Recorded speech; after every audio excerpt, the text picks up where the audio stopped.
Hello everyone, welcome to let's improve YouTube channel. তড়িৎচুম্বকীয় আবেশ অধ্যায়ের আমাদের যে লাস্ট ভিডিও ছিল সেখানে আমরা এডি কারেন্ট বা ঘূর্ণি প্রবাহ সম্পর্কে শিখেছিলাম। আমাদের যে আজকের এই ভিডিও সেখানে আমরা কোনো একটি কুণ্ডলীর ক্ষেত্রে আবেশ বিষয়টি কী হয় বা ইন্ডাকটেন্স অফ এ কয়েল জিনিসটি কী সেটা নিয়ে আলোচনা করব।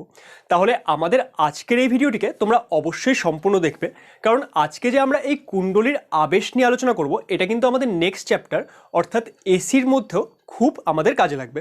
তাহলে ভিডিওটিকে একটুও স্কিপ না করে অবশ্যই সম্পূর্ণ মন দিয়ে দেখবে। যদি প্রথমবার আমাদের চ্যানেলে এসে থাকো তাহলে আমাদের চ্যানেলটিকে অবশ্যই সাবস্ক্রাইব করবে এবং ভিডিওটি দেখার পর ভালো লাগলে সেটাকে লাইক করতে কিন্তু একদমই ভুলবে না। তাহলে চলো শুরু করা যাক।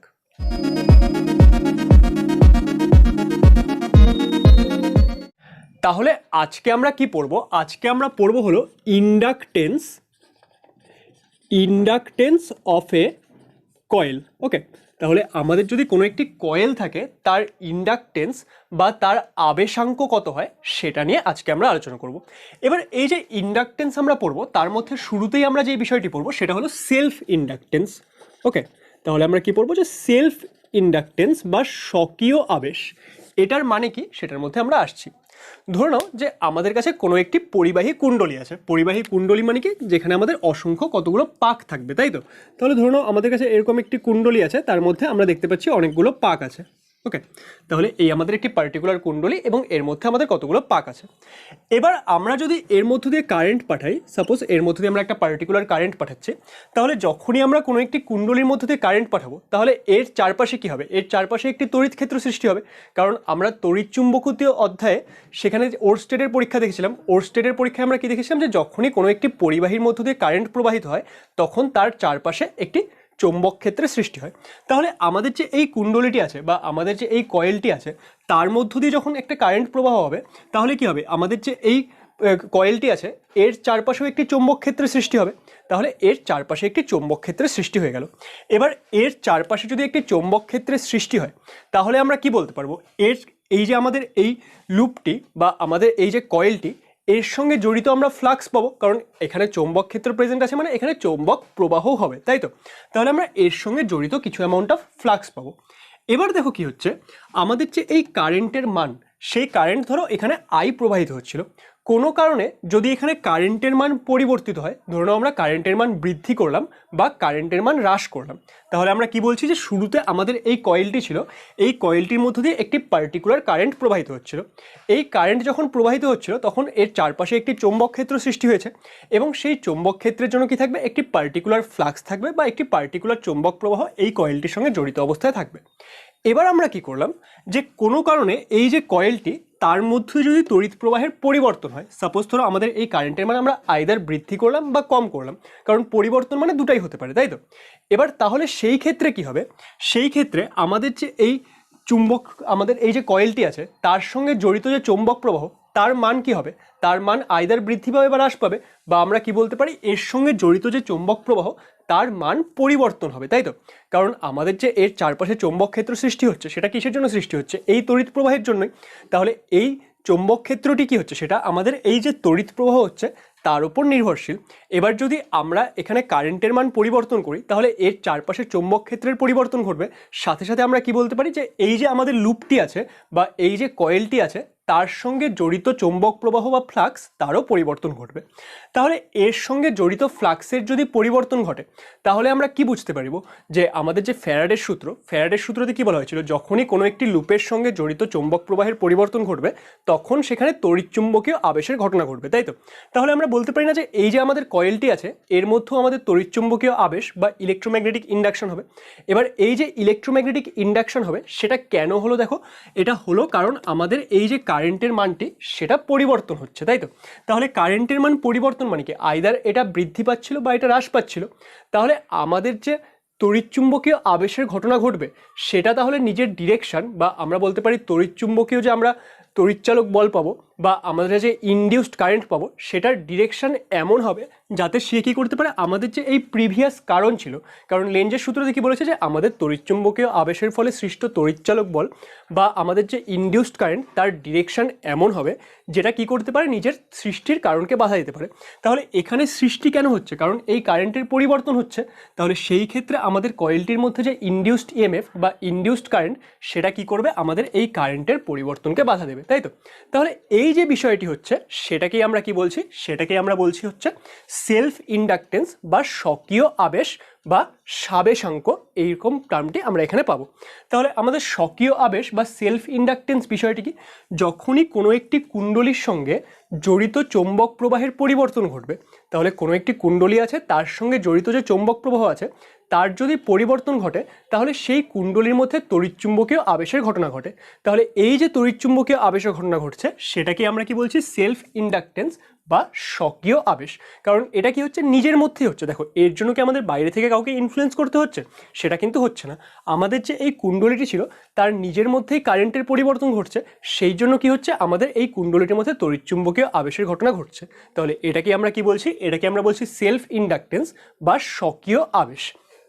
তাহলে স্বকীয় আবেশ বা সেলফ ইন্ডাকটেন্সের বিষয়টি কি, আমরা যদি একদম ইজিভাবে বলি, আমাদের কোনো একটি কুণ্ডলী আছে তার সঙ্গে জড়িত চৌম্বক প্রবাহের পরিবর্তন যদি ঘটে তাহলে তার মধ্যে একটি তড়িৎচুম্বকীয় আবেশের ঘটনা ঘটবে, সেটাকে আমরা কি বলবো, সেটাকে আমরা বলবো সেলফ ইন্ডাকটেন্স বা স্বকীয় আবেশ।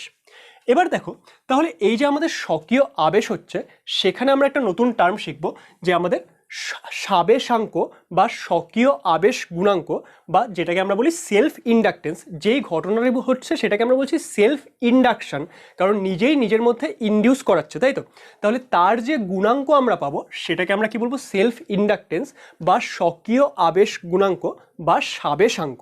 তাহলে সেই বিষয়টি কি হবে, আচ্ছা, তাহলে আমাদের যে এই সেলফ ইন্ডাকটেন্স ঘটবে তার ডিরেকশন আমরা কি বুঝলাম, তার ডিরেকশন এমন হবে যাতে কি করতে পারে, সে আমাদের মধ্যে এই যে কুণ্ডলী তার মধ্যে কারেন্টের যে প্রবাহ বা তার মধ্যে যে কারেন্টের পরিবর্তন সেটাকে বাধা দিতে পারে। আমাদের এই কারেন্টের পরিবর্তন মানে দুটো ঘটনা হতে পারে, আইদার আমরা কারেন্টের মান বৃদ্ধি করছি বা কারেন্টের মান হ্রাস করছি। তাহলে যদি আমরা কারেন্টের মান এই ক্ষেত্রে বৃদ্ধি করি তাহলে আমাদের এর মধ্যে এমনভাবে কারেন্ট তৈরি হবে যাতে সেটা কি হয়, যাতে সেটা আমাদের যে প্রিভিয়াস কারেন্ট তার থেকে অপোজিট ডিরেকশনে হয়, তাই না। ধরুন এটাকে আমরা আই ড্যাশ বলছি। বা যদি এই ক্ষেত্রে আমরা কারেন্টের মান হ্রাস করতাম তাহলে এমন ডিরেকশনে স্বকীয় আবেশ হতো যাতে এই ক্ষেত্রে কারেন্টের মান একই ডিরেকশনে হয়, অর্থাৎ কারেন্টের যে চেঞ্জটা সেটা না হয়। কারণ আমাদের প্রকৃতিতে সবাই কি চায়, যে স্টেবল থাকতে, যে তার মধ্যে কোনো রকম চেঞ্জ ঘটাবে না। আর এটাই আমরা লেঞ্জের সূত্র থেকে শিখেছি যে আমাদের তড়িৎচুম্বকীয় আবেশের ফলে যে আমরা সৃষ্ট তড়িৎ পাবো সেটা এমন ডিরেকশনে হবে যাতে সে কি করতে পারে, নিজের কারণকে বাধা দিতে পারে। এবার এই যে আমাদের এই কুণ্ডলী ছিল, এই কুণ্ডলীর মধ্যে আমাদের নিজস্ব আবেশ ঘটলো, তাই তো, বা সেলফ ইন্ডাকশন ঘটলো। এবার সেলফ ইন্ডাকশন কেন ঘটেছিল, সেলফ ইন্ডাকশন ঘটেছিল কারণ এর সঙ্গে জড়িত যে ফ্লাক্স ছিল সেই ফ্লাক্সের মান পরিবর্তিত হচ্ছিল, তাই তো।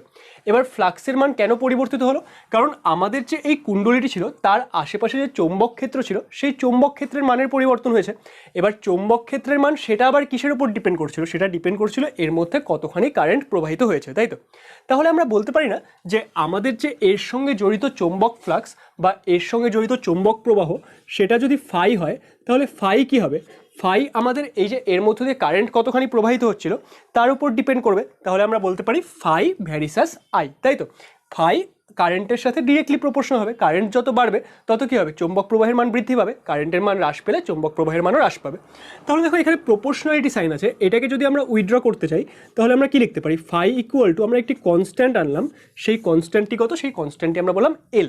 তাহলে এই যে এল আমরা একটি কনস্ট্যান্ট পেলাম, একেই আমরা কি বলবো, একেই আমরা বলবো সেলফ ইন্ডাকটেন্স বা স্বকীয় আবেশ গুণাঙ্ক বা এই কুণ্ডলীর ইন্ডাকটেন্স। ওকে, তাহলে এল কি, এল হলো আমাদের ইন্ডাকটেন্স বা তোমরা বলতে পারো সেলফ ইন্ডাকটেন্স বা স্বকীয় আবেশ গুণাঙ্ক বা সাবেশাঙ্ক। ওকে, তাহলে এই যে এল ধ্রুবকটি আমরা পেলাম এটাকে আমরা কি বলছি, এটাকে আমরা বলছি সাবেশাঙ্ক।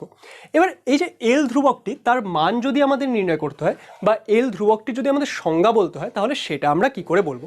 দেখো এখানে আমরা কি দেখতে পাচ্ছি, এখানে আমরা দেখতে পাচ্ছি যে আমাদের phi equal to L I, তাই তো। তাহলে আমরা যদি বলি যে কারেন্টের মান ধরুন আমরা বলে দিলাম 1 অ্যাম্পিয়ার, অর্থাৎ এর মধ্যে দিয়ে যে কারেন্ট প্রবাহিত হচ্ছে সেটা কতখানি কারেন্ট প্রবাহিত হচ্ছে, সেটা 1 অ্যাম্পিয়ার কারেন্ট প্রবাহিত হচ্ছে। তাহলে 1 অ্যাম্পিয়ার কারেন্ট যদি প্রবাহিত হয় তাহলে আমরা ফাই ইকুয়াল টু কত পেয়ে যাবো, ফাই ইকুয়াল টু পেয়ে যাব এল। তাহলে এই যে আমরা রাশিটি পেলাম এখান থেকে কিন্তু আমরা এই সেলফ ইন্ডাকটেন্স বা সাবেশাঙ্কের সংজ্ঞা বলতে পারি।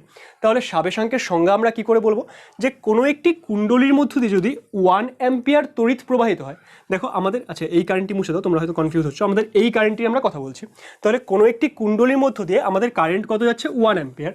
তাহলে কোনো একটি কুণ্ডলীর মধ্যে যদি 1 অ্যাম্পিয়ার তড়িৎ প্রবাহিত হয়, বা আমরা বলতে পারি একক তড়িৎ প্রবাহিত হয়, তাহলে সেই কুণ্ডলীর সঙ্গে জড়িত যে চৌম্বক ফ্লাক্স, সেই চৌম্বক ফ্লাক্সের মানকেই আমরা কি বলবো, সেই চৌম্বক ফ্লাক্সের মানকে আমরা বলবো সাবেশাঙ্ক বা সেলফ ইন্ডাকটেন্স। তাহলে সেলফ ইন্ডাকটেন্স কি হবে, আমাদের কোনো একটি কয়েল আছে তার মধ্যে যদি আমাদের ইউনিট অ্যামাউন্ট অফ কারেন্ট প্রবাহিত হয় বা 1 অ্যাম্পিয়ার কারেন্ট প্রবাহিত হয়, তাহলে সেই ক্ষেত্রে সেই কুণ্ডলীটির সঙ্গে জড়িত যে আমরা ফ্লাক্স পাবো সেটাকে আমরা কি বলবো, সেটাকে আমরা বলবো এর সেলফ ইন্ডাকটেন্স বা এর সাবেশাঙ্ক। ওকে, তাহলে আমাদের যে এই সেলফ ইন্ডাকটেন্স বা সাবেশাঙ্ক আসলো, এর আমরা একক কত, মানে সাবেশাঙ্কের একক কত হয়, এল এর একক হলো, এল এর একক আমাদের মনে রাখতে হবে, এল এর একক হলো হেনরি। ওকে, তাহলে এল এর একক কত, এল এর একক হলো হেনরি। ওকে, তাহলে আমাদের যে কোনো একটি কুণ্ডলী তার যে সেলফ ইন্ডাকটেন্স তার একক আমরা কি পাচ্ছি, তার একক আমরা পাচ্ছি এল ইকুয়াল টু, এল এর একক হচ্ছে হেনরি। এবার দেখো আমরা যে এই এল রাশিটি শিখলাম, এটাকে আমরা আরও একভাবে এর সংজ্ঞা লিখতে পারি। কিভাবে এর সংজ্ঞা লিখতে পারি সেটা চলো আমি তোমাদের বলছি। যে আমাদের যে ফ্যারাডের সূত্র থেকে আমরা কি জানি, ফ্যারাডের সূত্র থেকে আমরা জানি যে আমাদের যে সেলফ ইন্ডাকটেন্স বা আমাদের যে কোনো ইন্ডাকটেন্স হোক, আমাদের যে তড়িৎচুম্বকীয় আবেশ হচ্ছে, সেই তড়িৎচুম্বকীয় আবেশের ক্ষেত্রে আমাদের কি হয়, তড়িৎচুম্বকীয় আবেশের ক্ষেত্রে আমাদের একটি তড়িৎচালক বলের সৃষ্টি হয়, তাই তো। সেই তড়িৎচালক বলের মান কত হয়, সেই তড়িৎচালক বলের মান হয় আমরা জানি ডিফাই বাই ডিটি, তাই তো। তাহলে কারণ কি, কারণ হচ্ছে আমাদের যে ফ্যারাডের সূত্র সেখানে কি বলা হয়েছে, আমাদের আবিষ্ট তড়িৎচালক বল সেটা চৌম্বক প্রবাহের পরিবর্তনের হারের সাথে সমান হয়, সেজন্য আমরা কি লিখছি E equal to d phi by d t. এবার এর ডিরেকশন লেঞ্জের সূত্র থেকে আমরা কি জানি, এটা সবসময় অপোজিট ডিরেকশন হবে, মানে এর সৃষ্টির কারণকে বাধা দেবে। তাহলে ই ইকুয়াল টু আমরা কমপ্লিট রাশিটি কি লিখতে পারি, E equal to minus d phi by d t. এবার দেখো ফাই ইকুয়াল টু কত, phi equal to L I. এবার এল কি, এল আমরা বললাম এই যে রাশিটি আসলো সেটা কি, সেটা আসলো এই যে আমাদের কুণ্ডলীর জন্য সাবেশাঙ্ক, আর সেটা আমরা কি হিসেবে এখানে এনেছিলাম, সেটা কিন্তু একটি কনস্ট্যান্ট ফর্মে এনেছি। তাহলে এল একটি ধ্রুবক রাশি, তাহলে এখানে ফাইয়ের জায়গায় যদি আমরা এরকম লিখি মাইনাস ডিডিটি, আর ফাইয়ের জায়গায় আমরা লিখছি এল আই, তাহলে এল যেহেতু একটি ধ্রুবক তাহলে সেটা তো আমাদের ডেরিভেটিভের বাইরে চলে আসবে, তাহলে এখানে মাইনাস কি চলে আসবে, মাইনাস এল ডিআই ডিটি, তাই তো। তাহলে ই ইকুয়াল টু আমাদের কষ্ট আসছে মাইনাস এল ডিআই ডিটি। এবার যদি আমরা এর শুধু মানটি বিবেচনা করি, কারণ দেখো আমরা সংজ্ঞা বলার সময় কি, সংজ্ঞা বলার সময় আমরা শুধু মানটির কথা বলছি, তাই তো। কারণ এখানে এই যে নেগেটিভ রাশিটি এসেছে সেটা তো আমাদের জাস্ট এর ডিরেকশন বোঝানোর জন্য এসেছে যে এটা উল্টো দিকে হবে, কিন্তু আমরা যদি শুধুমাত্র এর মান নিয়ে কথা বলি তাহলে আমরা ই ইকুয়াল টু কত লিখতে পারি, ই ইকুয়াল টু আমরা লিখতে পারি এল ডিআই ডিটি, তাই তো। তাহলে এল ইকুয়াল টু কত আসছে, ডিআই ডিটি, যেখানে ই কি, ই হচ্ছে আমাদের আবিষ্ট তড়িৎচালক বল, এল কি, এল হলো আমাদের সাবেশাঙ্ক, এবং ডিআই বাই ডিটি সেটা কি বোঝাচ্ছে, সেটা বোঝাচ্ছে তড়িতের পরিবর্তনের হার। এবার সাপোজ আমাদের যে এই কুণ্ডলীটি তার মধ্য দিয়ে আমরা যদি বলি যে ডিআইডিটির ভ্যালু কত, ডিআইডিটির ভ্যালু হলো 1। এবার ডিআইডিটির ভ্যালু 1 মানে কি, ডিআইডিটি মানে কি, সেটা হচ্ছে আমাদের তড়িৎ প্রবাহের হার। তাহলে এই কুণ্ডলীটির মধ্যে যদি 1 সেকেন্ডে 1 অ্যাম্পিয়ার তড়িৎ প্রবাহিত হয়, তাহলে আমরা কি বলতে পারবো, ডিআইডিটির মান হচ্ছে 1। তাহলে আমাদের যে ডিআইডিটি তার মান যদি 1 হয়ে যায়, তাহলে এখান থেকে আমরা ই ইকুয়াল টু কত পাবো, ই ইকুয়াল টু আমরা পেয়ে যাবো এল, তাই তো। তাহলে দেখো এখান থেকেও কিন্তু আমরা সাবেশাঙ্কের সংজ্ঞা বলতে পারি। সাবেশাঙ্কের সংজ্ঞা তাহলে আমরা এখান থেকে কি বলবো, যে ডিআইডিটি মানে কি, সেটা হচ্ছে তড়িৎ প্রবাহের হার। তাহলে কোনো একটি কুণ্ডলীর মধ্য দিয়ে তড়িৎ প্রবাহের হার যদি একক হয়, তার মানে কি, তার মানে হচ্ছে 1 সেকেন্ডে যদি একক পরিমাণ তড়িৎ প্রবাহিত হয়, তাহলে সেই কুণ্ডলীটির মধ্যে যত পরিমাণ তড়িৎচুম্বকীয় আবেশের ফলে তড়িৎচালক বল সৃষ্টি হবে, সেই তড়িৎচালক বলের মানটিকে আমরা কি বলবো, বলবো হচ্ছে এর সাবেশাঙ্ক বা স্বকীয় আবেশ। তাহলে দেখো আমরা সাবেশাঙ্কের কিন্তু দুটো সংজ্ঞা পেলাম। একটা সংজ্ঞা আমরা কোথা থেকে পেয়েছিলাম, এখান থেকে, যে যদি আমাদের কোনো একটি কুণ্ডলীর মধ্যে দিয়ে একক পরিমাণ তড়িৎ প্রবাহিত হয়, তাহলে সেই কুণ্ডলীর সঙ্গে জড়িত চৌম্বক প্রবাহকে আমরা কি বলবো, বলবো হচ্ছে ওর সাবেশাঙ্ক। বা এখান থেকে আমরা কি সংজ্ঞা পেলাম, যে কোনো একটি কুণ্ডলীর মধ্য দিয়ে তড়িৎ প্রবাহ পরিবর্তনের হার যদি একক হয়, তাহলে সেই কুণ্ডলীর মধ্য দিয়ে আমাদের যে তড়িৎচুম্বকীয় আবেশের ফলে সৃষ্ট তড়িৎচালক বল পাওয়া যাবে, সেটাকে আমরা কি বলবো, সেটাকে আমরা বলবো ওর সাবেশাঙ্ক বা সেলফ ইন্ডাকটেন্স। তাহলে আই হোপ যে এই বিষয়টি এবার তোমাদের কাছে ক্লিয়ার হয়েছে। তাহলে এই যে আমরা সেলফ ইন্ডাকটেন্স শিখলাম, এটার কোনো একটি বর্তনীর মধ্যে কি এফেক্ট পড়ছে, চলো এবার আমরা সেটা বোঝার চেষ্টা করি। তাহলে আমি এই বিষয়গুলো মুছে দিচ্ছি। আমরা এবার কি দেখবো যে আমাদের যে এই ইন্ডাকটেন্স সেটার জন্য আমাদের কোনো একটি কুণ্ডলীর মধ্যে কি এফেক্ট পড়ছে, তাই তো। তাহলে ধরে নাও যে আমাদের কি আছে, আমাদের এই একটি সার্কিট আছে, সেখানে আমাদের এই একটি পার্টিকুলার কি আছে, পার্টিকুলার আমাদের একটি কয়েল আছে। এই কয়েলটির মধ্যে কি হচ্ছে, এই কয়েলটির মধ্যে ইন্ডাকশন তৈরি হচ্ছে, তাই তো। এই কয়েলটির মধ্যে সেলফ ইন্ডাকটেন্স ঘটছে, সেই জন্য এই কয়েলটিকে আমরা কি বলি, এটাকে আমরা বলি ইন্ডাক্টার। ওকে, তাহলে এটাকে আমরা কি বলি, ইন্ডাক্টার বা আবেশক। ওকে, তাহলে এই আমাদের একটি ইন্ডাক্টার আছে এবং এটা ধরুন আমাদের কোনো একটি পার্টিকুলার বর্তনীতে আছে। এই বর্তনীতে আমাদের একটি রোধও থাকতে পারে, সেটা নিয়ে আমাদের কোনো প্রবলেম নেই। তাহলে এটা ধরো আমাদের এখানে কি হচ্ছে, এখানে আমাদের একটি ব্যাটারির সঙ্গে যুক্ত। ওকে, এবার এই ব্যাটারিটি কি, এই ব্যাটারিটি ধরুন আমরা একটি ভ্যারিয়েবল ব্যাটারি নিয়েছি, মানে এর যে তড়িৎচালক বলের মান সেটা আমরা পরিবর্তন করতে পারি, আর এর যে আমাদের তড়িৎচালক বল সেটা ধরো আমরা বলছি ক্যাপিটাল ভি। ওকে, এবার কি হবে দেখো, এবার আমাদের যে এই কুণ্ডলীটি, আমাদের এই বর্তনীটির মধ্যে ধরো একটি পার্টিকুলার কারেন্ট আই প্রবাহিত হচ্ছিল, ঠিক আছে। তাহলে এই কুণ্ডলীটির মধ্যে একটি পার্টিকুলার কারেন্ট আই প্রবাহিত হচ্ছে।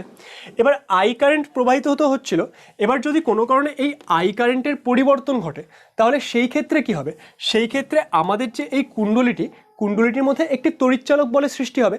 আর সেই তড়িৎচালক বল আমরা ইকুয়াল টু কত দেখলাম, তড়িৎচালক বলের মান হয় হচ্ছে আমাদের এল ডিআই ডিটি, তাই তো। আমরা এটা কি শুধু তড়িৎচালক বলের মানটি লিখলাম, তড়িৎচালক বলের মান কত আসে, সেটা আসে এল ডিআই ডিটি, যেখানে এল কি, এল হচ্ছে আমাদের এই ইন্ডাক্টরের সাবেশাঙ্ক বা সেলফ ইন্ডাকটেন্স। এবার দেখো আমাদের যে এই ই বা আমাদের যে আবিষ্ট তড়িৎচালক বলটি হচ্ছে, সেটার ডিরেকশন কেমন হবে, সেটার ডিরেকশন হবে যাতে সে কি করতে পারে, এই তড়িতের যে পরিবর্তন সেটাকে বাধা দিতে পারে। বা আমরা কি বলতে পারি, এই তড়িৎটি কিসের জন্য প্রবাহিত হচ্ছে, এই আমাদের যে বাইরের তড়িৎচালক বলটি আছে তার জন্য। তাহলে এই যে আমাদের ই আবিষ্ট তড়িৎচালক বলটি হবে, সেটার ডিরেকশন কীরকম হবে, সেটার ডিরেকশন হবে এর থেকে অপোজিট। কারণ দেখো এটা এখানে প্লাস, এটা এখানে মাইনাস, তাহলে এটা যদি এর অপোজিটে হতে হয়, তাহলে কি করবে, এ এইদিকে কারেন্ট পাঠাচ্ছে, এ এইদিকে কারেন্ট পাঠানোর চেষ্টা করবে, তার মানে এইদিকে আসবে প্লাস, এদিকে আসবে মাইনাস, তাই তো। তাহলে এই ক্ষেত্রে আমাদের যে এই আবিষ্ট তড়িৎচালক বল সেটার ডিরেকশন কি হচ্ছে, আমাদের যে বহির্বর্তনী বা আমাদের যে বর্তনী তার যে অ্যাকচুয়াল আমাদের ব্যাটারিটি ছিল তার উল্টো দিকে, তাই তো। তাহলে এই টোটাল বর্তনীটির জন্য আমরা যদি কার্যকর তড়িৎচালক বল বলি, বা আমাদের কি বলছি এফেক্টিভ তড়িৎচালক বল কতখানি, কারণ আমরা দেখতে পাচ্ছি এটা তো একটি পার্টিকুলার তড়িৎচালক বল আছেই, আবার এখানে আবেশের জন্য কি হচ্ছে, উল্টো দিকে একটি তড়িৎচালক বলের সৃষ্টি হচ্ছে, তাই তো। তাহলে এখানে যদি আমরা এফেক্টিভ তড়িৎচালক বল বের করতে চাই, সেটাকে ধরো আমরা বলছি ই, তাহলে ই ইকুয়াল টু কত আসবে, ই ইকুয়াল টু আসবে ভি, আর এটা কি তার উল্টো ডিরেকশনে, তাহলে V minus L DI DT, তাই তো। তাহলে এই রাশিটি আমরা পাবো, যেখানে ই কি, ই হচ্ছে এই বর্তনীর কার্যকর তড়িৎচালক বল। ওকে, তাহলে এবার এই যে আমরা কার্যকর তড়িৎচালক বল রাশিটি পাচ্ছি, তাহলে এটা থেকে আমরা এবার এই সাবেশাঙ্ক বা আমাদের যে ইন্ডাকশন বা আমাদের যে সেলফ ইন্ডাকশন হচ্ছে সেটার কি এফেক্ট একটি বর্তনীতে পড়ছে সেটা আমরা বুঝতে পারবো। এবার দেখো, ধরুন আমাদের যে এখানে কারেন্টের মান সেটা কোনো রকম পরিবর্তন হচ্ছে না, অর্থাৎ এখানে যে এই আই কারেন্টটি আছে, আই কারেন্টের ভ্যালু আমরা কি বলছি, আই কারেন্টের ভ্যালু আমরা বলছি ফিক্সড, অর্থাৎ এটা কি, এটা হচ্ছে আমাদের একটি ডিসি বা ডিরেক্ট কারেন্ট প্রবাহিত হচ্ছে। তাহলে যেটা আমরা এতদিন পড়ে আসছি, মানে ডিসি নিয়ে আমরা সব পড়ছি, তাই তো। তাহলে আই এর মান যদি ধ্রুবক থাকে, মানে আই এর মান কোনো রকম পরিবর্তন হচ্ছে না, তাহলে আই এর মান যদি পরিবর্তন না হয়, তাহলে ডিআইডিটি কত আসবে, ডিআইডিটি জিরো আসবে, কারণ ডেরিভেটিভ করছি আমরা। ডিআইডিটি মানে কি, আই এর পরিবর্তনের হার। এবার আই যদি পরিবর্তনই না হয়, তাহলে তার পরিবর্তনের হার কত হয়ে যাবে, জিরো। তাহলে সেই ক্ষেত্রে আমাদের যে এই আবিষ্ট তড়িৎচালক বল সেটা কত হয়ে যাবে, জিরো। তাহলে সেই ক্ষেত্রে আমাদের যে এফেক্টিভ তড়িৎচালক বল সেটা আমাদের এই বহির্বর্তনীর তড়িৎচালক বলের সাথে সমান আসবে। বা যদি কোনো সময় এখানে কারেন্টের মান নিজে থেকেই জিরো হয়, যে কারেন্ট কতখানি প্রবাহিত হচ্ছে, কারেন্ট প্রবাহিত হচ্ছেই না, তাহলে সেই ক্ষেত্রেও কত হবে, ডিআইডিটি ইকুয়াল টু জিরো হবে। তাহলে সেই ক্ষেত্রেও আমরা ই ইকুয়াল টু কত পেয়ে যাবো, ভি। কিন্তু আমরা নেক্সট চ্যাপ্টারে যে পড়বো পরিবর্তী প্রবাহ বা এসি, সেখানে কি হয়, সেখানে কিন্তু কারেন্টের মান সময়ের সাথে সাথে পরিবর্তিত হতে থাকে। তাহলে কারেন্টের মান যদি সময়ের সাথে সাথে পরিবর্তিত হয়, তাহলে সেই ক্ষেত্রে কি, সেই ক্ষেত্রে আমরা যে ডিআইডিটি একটা ডিআইডিটির ভ্যালু পাবো সেটা নট ইকুয়াল টু জিরো হবে, তাই তো। কারণ আমাদের কারেন্টের মান যদি সময়ের সাথে সাথে পরিবর্তিত হয়, তাহলে তার পরিবর্তনের হার আমরা একটা পার্টিকুলার ভ্যালু পাবো, অর্থাৎ সেই ক্ষেত্রে আমাদের যে এই ই এর একটি পার্টিকুলার পজিটিভ ভ্যালু আমরা পাবো, তাই তো। তাহলে সেই ক্ষেত্রে অর্থাৎ আমাদের যে পরিবর্তিত প্রবাহের ক্ষেত্রে কিন্তু এই এল যে ইন্ডাকটেন্স সেটা খুবই একটি কার্যকর ভূমিকা এখানে পালন করবে। এবং এই ক্ষেত্রে আমরা কি দেখতে পাবো, যে আমাদের যে বহির্বর্তনীর তড়িৎচালক বল সেটা কিন্তু এই ইন্ডাকটেন্সের জন্য অল্প হলেও হ্রাস পাবে। ওকে, তাহলে এই হচ্ছে আমাদের কি effect of inductance on a circuit. তাহলে কোনো একটি বর্তনীর ওপর আমাদের এই ইন্ডাকটেন্সের এফেক্ট কি সেটা এখানে আমরা বুঝলাম। তাহলে ইন্ডাকটেন্সের এফেক্ট আমরা কোথায় পাচ্ছি, সেটা আমরা পাচ্ছি পরিবর্তিত প্রবাহের ক্ষেত্রে বা এসির ক্ষেত্রে। আমাদের যদি ডিসি হয়, ডিসিতে যেহেতু কারেন্টের মান ফিক্স থাকে তাহলে ডিআইডিটি অলওয়েজ 0 আসবে। তাহলে এই ডিসির ক্ষেত্রে কিন্তু আমরা এর এফেক্ট পাবো না। আচ্ছা, ডিসির ক্ষেত্রে আমরা এর এফেক্ট পেতে পারি, সেটা কখন? ধরো নাও কোনো একটি বর্তনীতে আমরা সুইচ অন অফ করছি, তাহলে তখন কি হচ্ছে, সেখানে কারেন্টের মানের পরিবর্তন হচ্ছে। কারণ ধরো সুইচ অফ অবস্থায় ছিল, যখন অন করছি তখন সেখানে কারেন্টের মান হঠাৎ করে বৃদ্ধি পাচ্ছে, বা যখন সুইচ আমরা অফ করছি তখন কারেন্টের মান একটা বেশি মান থেকে হঠাৎ করে 0 হচ্ছে। তাহলে তখন আমাদের এই ইন্ডাকটেন্সের প্রভাব একটু হলে আসতে পারে, কিন্তু ন্যাচারালি আমরা ডিসির ক্ষেত্রে এই ইন্ডাকটেন্সের কোনো রকম এফেক্ট পাবো না। ওকে, তাহলে এই বিষয়টি এখানে আমরা বুঝলাম। দেখো এবার আমরা কি পড়বো, এবার আমরা পড়বো হলো নন ইন্ডাকটিভ কয়েল, অর্থাৎ এমন একটি কুণ্ডলী যার মধ্যে কি হবে, যার মধ্যে আমাদের যে এই ইন্ডাকশন সেটা হবে না। তাহলে আমরা এই নন ইন্ডাকটিভ কয়েল কেন তৈরি করতে চাই? আমাদের এই নন ইন্ডাকটিভ কয়েল তৈরি করার কারণ হলো, দেখো একটু আগে আমরা আমাদের যে ইন্ডাকটেন্সের এফেক্ট সেটা দেখলাম, তাই তো? তাহলে আমাদের ডিসির ক্ষেত্রে ইন্ডাকটেন্সের খুব একটা এফেক্ট না পড়লেও যখন আমরা এসি ইউজ করব তখন তো তার জন্য আমাদের যে কার্যকর তড়িৎচালক বল সেটার মান হ্রাস পাচ্ছে। তাহলে আমরা যদি সেটা না চাই তাহলে আমরা এখানে কি, আমরা এখানে একটি নন ইন্ডাকটিভ কয়েল ডিজাইন করতে পারি, অর্থাৎ এমন একটি কয়েল যার ক্ষেত্রে আমাদের যে এই সাবেশাঙ্ক বা আমাদের যে সেলফ ইন্ডাকটেন্স সেটা হবে না। তাহলে সেটা আমরা কি করে নির্ণয় করতে পারি বা সেটা আমরা কি করে তৈরি করতে পারি? এটা তৈরি করার জন্য ধরুন আমাদের একটি পার্টিকুলার কয়েল, পার্টিকুলার একটি তার আছে। ওকে, এই তারটি আমরা তো তারকে পেঁচিয়ে পেঁচিয়ে কয়েল তৈরি করি, তাহলে সেই তারটি আমাদের ধরুন একটি পার্টিকুলার তার আছে।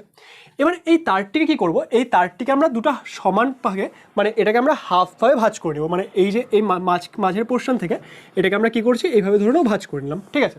তাহলে এইভাবে আমরা এটাকে ভাঁজ করে নিচ্ছি। এবার এটাকে ভাঁজ করার পর এবার এই যে আমাদের দুটা তার আছে না, মানে এখন তো আমাদের দুটা তারের একটা কম্বিনেশন চলে আসলো, এটাকে পেঁচিয়ে পেঁচিয়ে ভাবো আমরা কি করছি, আমাদের একটি কয়েল তৈরি করছি। মানে সেটা কীরকম দেখতে হবে, সাপোজ আমাদের এই যে দুটো এন্ড, এই দুটো এন্ড দিয়ে আমরা কি করব, একটা এন্ড দিয়ে আমরা কারেন্ট পাঠাবো এবং অন্য এন্ড দিয়ে কারেন্ট ফেরত আসবে। তাহলে ধরুন আমাদের এই দুটো এন্ড এরকম আছে এবং বাকি যে এন্ডগুলো তাদেরকে ধরুন আমরা এইভাবে কি করছি, তাহলে এইভাবে পেঁচিয়ে আমরা কি করছি, এখানে আমাদের যে কুণ্ডলীটি সেটা তৈরি করছি। তাহলে এরকম টাইপের একটি আসবে ধরুন, ঠিক আছে? ছবিটি একটু বোঝার চেষ্টা করো, তাহলে এরকম টাইপের একটি কুণ্ডলী আসবে। এবার এই কুণ্ডলীটির মধ্যে কি হচ্ছে, মানে বুঝতে পারলে তো যে কী করলাম, যে আমাদের যে এই তারটি ছিল তাকে ফার্স্টে আমরা সমান দুভাগে ভাঁজ করে নিলাম। এবার সেটার কি করছি, দুটো এন্ড থাকবে, তাহলে এক এন্ড দিয়ে আমরা কারেন্ট পাঠাবো, এক এন্ড দিয়ে আমাদের কারেন্ট ফেরত আসবে, আর বাকি যে পোর্শনটি সেটাকে এবার আমরা টার্ন করে করে আমাদের যে কয়েলটি সেটা তৈরি করলাম। এবার এই যে কয়েলটি সেটা কি করবে, সেটা আমাদের একটি আবেশবিহীন কুণ্ডলী বা নন ইন্ডাকটিভ কয়েল হিসেবে কাজ করবে। তার কারণ কি, তার কারণ হলো ধরুন আমাদের এখান দিয়ে কারেন্ট এন্টার করছে এবং এখান দিয়ে কারেন্ট কি আসবে, বাইরে আসবে, তাই তো? তাহলে আমরা যদি কোনো একটি পোর্শন নিই, সাপোজ আমরা এখানে কারেন্ট নিলাম, সেটা কি হচ্ছে ভেতরের দিকে যাচ্ছে, তাহলে তার ঠিক পাশের যে জায়গাটি থাকবে সেখান দিয়ে কারেন্ট কি আসবে, বাইরে আসবে। আমরা যদি এখানেও নিই, ধরুন কারেন্ট এখান দিয়ে এন্টার করছে, তাহলে এখান দিয়ে কি আসবে, বাইরে আসবে। তাহলে যে কোনো একটা পার্টিকুলার মোমেন্টে আমাদের কোনো একটি পার্টিকুলার কয়েলের একটা পার্টিকুলার পোর্শনে কারেন্ট কি হচ্ছে, বিপরীতমুখী হচ্ছে। তাহলে এই কয়েলটির জন্য এখানে যে তড়িৎচুম্বকীয় আবেশের ঘটনা ঘটবে বা তড়িৎচুম্বকীয় আবেশের ঘটনাটা আমরা এখানে আসবোই না, আমরা তার আগে কি বলছি, যে আমাদের যে এই কারেন্টটির জন্য যে এখানে চৌম্বক ক্ষেত্র সৃষ্টি হবে, তার জন্য যে চৌম্বক ফ্লাক্স হবে, আমাদের এই যে যেই কারেন্টটি ফেরত যাচ্ছে যেটা অপোজিট ডিরেকশনে, দুটো কারেন্টের ভ্যালু তো সেমই, তাহলে তার জন্য এখানে মানে আমাদের যে চৌম্বক ক্ষেত্র সেটা সৃষ্টি হবে এবং সেখানে কি থাকবে, একটি চৌম্বক প্রবাহ থাকবে। তাহলে দুটার জন্য সৃষ্ট যে চৌম্বক প্রবাহ সেটা শুরু সবসময় কি হবে, সেটা সবসময়ই হবে বিপরীতমুখী। তাহলে বিপরীতমুখী যদি হয় তার টোটাল এফেক্ট হিসেবে আমরা কি পাবো, তার টোটাল এফেক্ট হিসেবে এখানে আমরা যে চৌম্বক ফ্লাক্সের পরিমাণ সেটা সবসময় 0 পাবো। তাহলে চৌম্বক ফ্লাক্সের মান যদি সবসময় 0ই হয় তাহলে তার কি পরিবর্তন ঘটা সম্ভব না, কারণ সেটা সবসময় 0 থাকছে। তাহলে এই ক্ষেত্রে মানে আমাদের যে চৌম্বক ফ্লাক্স সেটার যদি পরিবর্তন নাই হয়, তাহলে এখানে কি আমাদের তড়িৎচুম্বকীয় আবেশ ঘটবে, তাহলে এখানে আমাদের তড়িৎচুম্বকীয় আবেশ ঘটবে না। অর্থাৎ আমাদের যে এই কয়েলটি তৈরি হবে সেটা কীরকম টাইপের কয়েল হবে, সেটা আমাদের তৈরি হয়ে যাবে একটি নন ইন্ডাকটিভ কয়েল, অর্থাৎ এমন একটি কয়েল যার মধ্যে ইন্ডাকটেন্স হয় না। তাহলে আই হোপ যে তোমরা এই কনসেপ্টটি বুঝতে পারলে। এবার এটা যদি তোমরা বুঝে যাও, এবার আমরা কিসে আসবো, এবার আমরা আসবো হলো চোখ বিষয় নিয়ে আমরা এবার পড়বো। তাহলে এবার আমরা কি পড়বো, এবার আমরা পড়বো হলো চোখ। এবার এই চোখ বিষয়টি কি, তাহলে আমরা দেখো আমরা পড়লাম হচ্ছে নন ইন্ডাকটিভ কয়েল। নন ইন্ডাকটিভ কয়েল কি, এমন একটি কয়েল যার মধ্যে কি হয়, যার মধ্যে আমাদের আবেশ ঘটে না। এবার আমরা নেক্সট পড়ছি হলো চোখ। এবার চোখ একটি ব্যবস্থা যার মধ্যে আমরা কি করব, আমাদের যে এই ইন্ডাকটেন্স সেটাকে কাজে লাগাবো। ওকে, তাহলে কি করে কাজে লাগাচ্ছি, তাহলে এই যে চোখের মধ্যে আমরা কিভাবে কাজে লাগাবো, দেখো তোমরা চোখ নামটি হয়তো অনেকেই শুনেছো। আমরা বাড়িতে যে টিউবলাইটগুলো ইউজ করি সেই টিউবলাইটের সঙ্গে আমাদের একটি চোখ লাগাতে হয়, তাই তো? তাহলে সেই চোখটি অ্যাকচুয়ালি কাজ কি করে, এই চোখ হলো এর প্রপার্টি কি, এর যে রেজিস্ট্যান্স মানে কি, রেজিস্ট্যান্স মানে হলো রোধ, তাই তো? Resistance is very low. Okay, resistance is very low, কিন্তু এর যে ইন্ডাকটেন্স সেটা কি, সেটা হচ্ছে ভেরি হাই। তাহলে আমরা যদি এমন কোনো একটি কয়েল তৈরি করতে পারি যার রেজিস্ট্যান্স খুব কম কিন্তু আমাদের যে এর ইন্ডাকটেন্স সেটা খুব বেশি, তাহলে সেই বর্তনীটিকে আমরা কি বলবো, বা সেই কয়েলটিকে আমরা কি বলবো, সেটাকে আমরা বলবো চোখ। এবার আমাদের এরকম কয়েল তৈরি করা কেন দরকার? দেখো আমরা কি জানি, আমাদের যে কোনো একটি বর্তনী সেখান দিয়ে যদি তড়িৎ প্রবাহিত হয়, সেখানে তড়িতের আমরা অনেক রকম এফেক্ট পাই। তার মধ্যে একটা এফেক্ট হলো হিটিং এফেক্ট, তাই তো? কোনো একটি তারের মধ্যে যদি আই অ্যামাউন্ট অফ তড়িৎ প্রবাহিত হয়, সেখানে হিট কতখানি উৎপন্ন হয়, হিট উৎপন্ন হয় I²RT, যেখানে আই হচ্ছে তড়িতের মান, আর কি, আর হলো রোধের মান, এবং টি হচ্ছে কত সময়ের জন্য তড়িৎ প্রবাহিত হচ্ছে। অর্থাৎ আমাদের যে উৎপন্ন তাপ সেটা কিসের উপর ডিপেন্ড করে, সেটা ডিপেন্ড করে রোধের উপর। এবার এই যে তাপ উৎপন্ন হয় তার জন্য কি আমাদের অনেকটা শক্তি অপচয় হয়। তাহলে এই যে শক্তির অপচয় সেটাকে যদি আমরা হ্রাস করতে চাই, তাহলে সেই জন্য আমরা কি চাই, যে আমাদের রোধের মান সেটা যাতে কম হোক। এবার রোধের মান যদি কম হয় তাহলে সেই ক্ষেত্রে আবার কি হবে, সেই ক্ষেত্রে দেখা যাবে কারেন্ট অনেক বেশি প্রবাহিত হয়ে যাবে। কিন্তু আমরা একটু আগে কি দেখলাম, যে আমাদের যে ইন্ডাকটেন্স সেটা কি হয়, সেটা আমাদের কারেন্টের পরিবর্তনকে বাধা দেয়, তাই তো? সে তার মধ্যে দিয়ে কারেন্টের মানকে হঠাৎ করে হ্রাস বা বৃদ্ধি করতে দেয় না, অর্থাৎ সেও কিন্তু আমাদের কি একটা বাধা হিসেবে কাজ করে কারেন্টের জন্য। তাহলে আমরা যদি কোনো একটি কুণ্ডলী বানাই, সেখানে যদি আমাদের সাবেশাঙ্ক অনেক বেশি হয়, ইন্ডাকটেন্স যদি অনেক বেশি হয়, তাহলে সে কি করবে, সে তার যে কারেন্টের প্রবাহ, তার মধ্যে কারেন্টের প্রবাহ সেটাকে বাধা দেবে, তাহলে কারেন্ট খুব একটা হাই মানে পৌঁছাতে পারবে না। কিন্তু এখানে কি হচ্ছে, এখানে আমাদের রেজিস্ট্যান্স সেটার মান অনেক কম থাকার জন্য আমাদের কি হচ্ছে, উৎপন্ন তাপ সেটা অনেক কম হবে। তাহলে এইভাবে করে কিন্তু আমরা এই যে চোখ বর্তনী, যেটা কি হয়, যার মধ্যে আমাদের রেজিস্ট্যান্স খুব কম হয় কিন্তু ইন্ডাকটেন্স অনেক বেশি হয়, সেটাকে ব্যবহারিক কাজে লাগাতে পারি। তাহলে আমাদের যে আজকের এই ভিডিও, সেখানে আমরা সেলফ ইন্ডাকটেন্স নিয়ে পড়লাম। আমাদের নেক্সট ভিডিওতে আমরা মিউচুয়াল ইন্ডাকটেন্স বা পারস্পরিক আবেশ বিষয়টি কি হয় সেটা নিয়ে আলোচনা করব, এবং একটি সলিনয়েডের জন্য আবেশ বা আবেশাঙ্ক কত হয় সেগুলো নিয়েও আলোচনা করব। তাহলে আমাদের আজকের এই ভিডিওটি ভালো লাগলে সেটাকে অবশ্যই লাইক করবে। এখানে যদি তোমাদের কোনো রকমের ডাউট থাকে সেটা তোমরা ভিডিওর কমেন্ট সেকশনে জিজ্ঞেস করতে পারো, এবং পরবর্তী ভিডিওগুলো দেখার জন্য আমাদের চ্যানেলটিকে অবশ্যই সাবস্ক্রাইব করবে। Thank you for watching.